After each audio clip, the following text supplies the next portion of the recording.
If you're from my generation, or even a little older, if they're still around, people can remember seeing the Alexander Henry out in this very harbor breaking the ice. It was a sure sign of spring. And to have her back in Thunder Bay just for the enjoyment of people. And now, if you go up to Hillcrest Park, she's a sure sign right in the harbor. People can really identify her with her, so we're really pleased. So. Okay, my name is Charlie Brown, and I'm the president for the Lakehead Transportation Museum Society. The Alexander Henry, which we're standing on the wheelhouse right now, it was actually built here in Port Arthur between 1957 and 1958.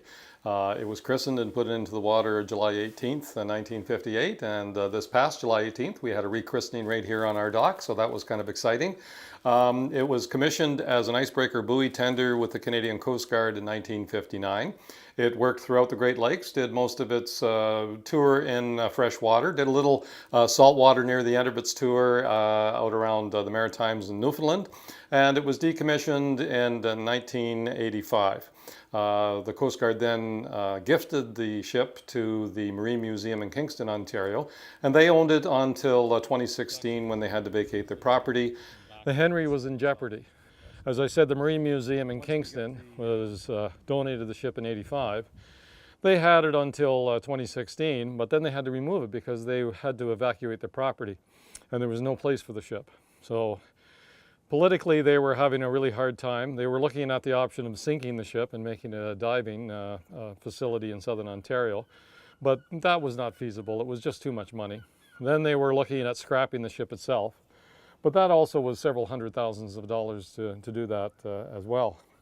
We found out about it. We made the inquiries into the possibility of bringing it back to our home port. We had to convince the Marine Museum that we were a legitimate organization. We had to do a lot of going back and forth to different levels of political levels, at all levels, including the City Council in Kingston, the City Council here in Thunder Bay, the provincial government, the federal government, and convince them that we really were interested in doing this and we could accomplish this goal and bring it back, and it was worthwhile to save this project to bring it back to Thunder Bay. We were very fortunate. People agreed with us, and we raised the necessary funds, and we brought her back on the 1,000-mile trip, which was an interesting trip unto itself. See, and they have an opportunity to see great views no matter where you are in the ship. I think it's important to the community of Thunder Bay because Thunder Bay is built on transportation. It's all about transportation. When you really look at this entire area, the first peoples 10,000 years ago used this as a trading center for mining and trading. The voyageurs, this was a big fur trading location as well, and Old Fort William was established here for that particular purpose.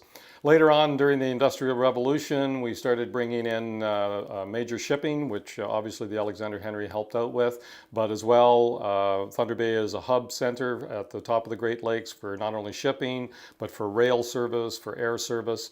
It's all about transportation here, and this was an industrial built town. It was built on mining and lumber and all of those things and shipping, and really a lot of that history is gone now. So for us, it's really important to preserve that while we still can, and use that down the line to not only educate our local people, but certainly to bring that experience back to people and our visitors here. And it's also a little bit of a tourist grab for us as well. So it works out for everybody. Yeah, Wally Peterson's they had a very complicated, sophisticated communication system. As you can see, they could talk to people down below or above. You know, there was all kinds of interesting things, navigational charts, and this obviously is where, like I said, everything would happen. This is the brains of the whole operation. What I love about the boat is, you know what, I was really impressed with the ship when we were bringing it up. We had it towed all the way from Kingston, Ontario, almost 1,000 miles through the St. Lawrence Seaway.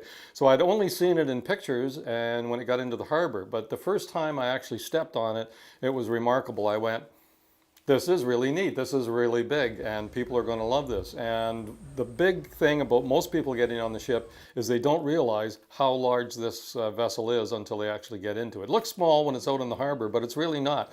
And there's lots of room on the ship. They took a lot of lake housekeepers and their families and other people up and down the Great Lakes. There's a lot of extra space for travelers. They had a large crew on this. They were out for an extended period of time on the lakes. you know, it's just exciting to be on it itself and then share that experience with other people.